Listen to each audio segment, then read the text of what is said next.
Welcome back అమ్మా. Last వీడియోలో మనం ఏం చూసాం, స్ట్రక్చర్ వేరియబుల్కి యూనియన్ వేరియబుల్కి ఇనిషియలైజేషన్ ఎలా చేయాలి అనేది చూసాం, రైట్?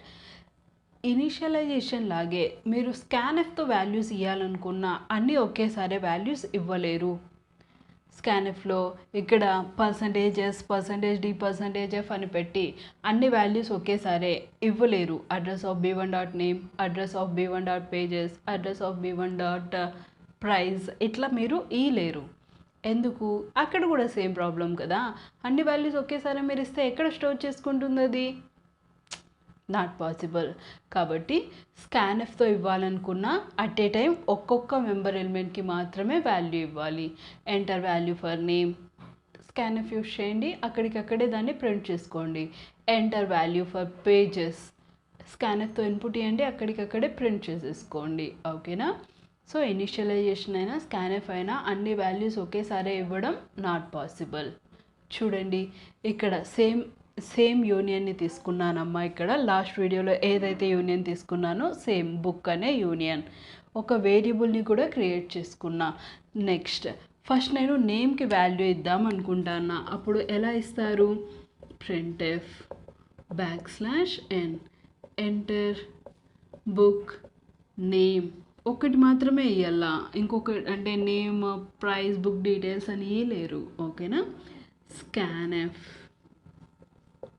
%s లేదా గెట్స్ అయినా వాడుకోండి, స్ట్రింగ్ కదమ్మా, గెట్స్ అయినా వాడుకోండి. Comma address of b.name, address అనేది ఆప్షనల్. ఎందుకు? ఇది స్ట్రింగ్ కాబట్టి.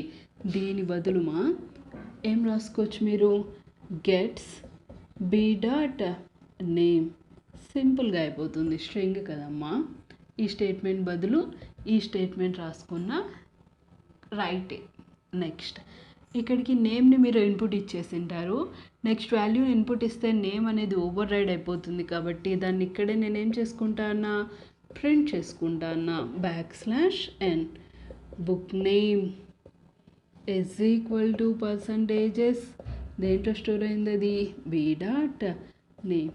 ఇక్కడికి నేమ్ కంప్లీట్ అయింది. ఇంకా నెక్స్ట్ ప్రైస్ కోసం ఇన్పుట్ ఇవ్వాలి. ఎలా? printf \n enter book price. ఒక్కొక్కసారి ఒక్కొక్కటే పాసిబుల్ అమ్మా.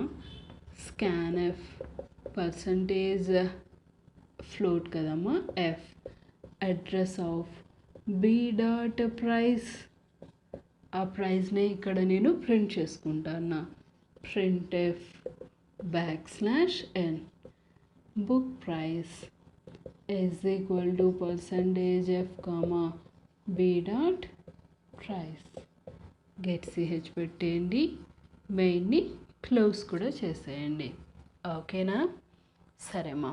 ఇలా ఒక్కొక్క దానికి మనం ఇన్పుట్ కానీ ప్రింటింగ్ కానీ చేస్తూ వెళ్తే ప్రోగ్రామ్ సైజ్ ఏమైపోతుంది? పెరిగిపోతుంది. ఎక్కడైనా మీకు మెమరీ షార్టేజ్ ఉంది అన్నప్పుడు స్ట్రక్చర్స్ కంటే యూనియన్స్ని ప్రిఫర్ చేస్తాం. బట్ మ్యాక్సిమం స్ట్రక్చర్సే ఇప్పుడు యూజ్ చేస్తున్నాం యూనియన్స్ కంటే. ఓకేనా? ఎక్కడ ఉంటుందమ్మా? చాలా తక్కువ, రేర్ కదమ్మా. ఒక మెంబర్ ఎలిమెంట్ని వాడుతున్నాం అండ్ ఇంకొక మెంబర్ ఎలిమెంట్ వచ్చే లోపల అదేమైపోతుంది? ఓవర్ రైడ్ అయిపోతుంది. నాకు మళ్ళీ కావాలనుకున్న దాన్ని తెచ్చుకోలేను. ఇప్పుడు పాత్ వాల్యూస్ కావాలనుకుంటే ఏం చేస్తాం? తెచ్చుకోలేము కదా. అట్లాంటి సిచ్యువేషన్స్ రేర్గా ఉంటాయి. ఒక వాల్యూ ఒకసారి అవసరం పడి ఇంకా దాని గురించి మర్చిపోవాలా మనం. అలాంటి సిచ్యువేషన్స్ రేర్ కదమ్మా. ఉన్నాయి అంటే అప్పుడు మెమరీ షార్టేజ్ ఉంది అంటే అప్పుడు యూనియన్స్ని ప్రిఫర్ చేసుకోండి. ఓకేనా? నెక్స్ట్ వీడియోలో స్ట్రక్చర్స్కి యూనియన్స్కి డిఫరెన్స్ ఏమి అనేది చూద్దాం. ఇంపార్టెంట్ మా 5 marks question. And what is an union explain with an example, అది కూడా ఒక 5 మార్క్స్ క్వశ్చన్. వస్తే అదైనా రావచ్చమ్మా యూనియన్స్ నుంచి క్వశ్చన్, లేదా difference between structures and unions, ఈ రెండిట్లో ఒకటి వస్తూ ఉంటుంది 5 మార్క్స్కి. ఎక్కువ వరకు డిఫరెన్స్ అడిగినట్లు నాకు గుర్తు వైవాలో కానీ 5 మార్క్స్ క్వశ్చన్స్లో కానీ. అండ్ యూనియన్ అండ్ ఎగ్జాంపుల్ అది కూడా ఒక క్వశ్చన్ అడుగుతూ ఉంటాడమ్మా ఎప్పుడైనా. ఓకేనా? రెండు చూసుకోండి. స్ట్రక్చర్ విత్ ఎగ్జాంపుల్ అది కూడా చూసుకోండి. అర్రే ఆఫ్ స్ట్రక్చర్స్ ఒకసారి చూసుకోండి. ఓకేనా?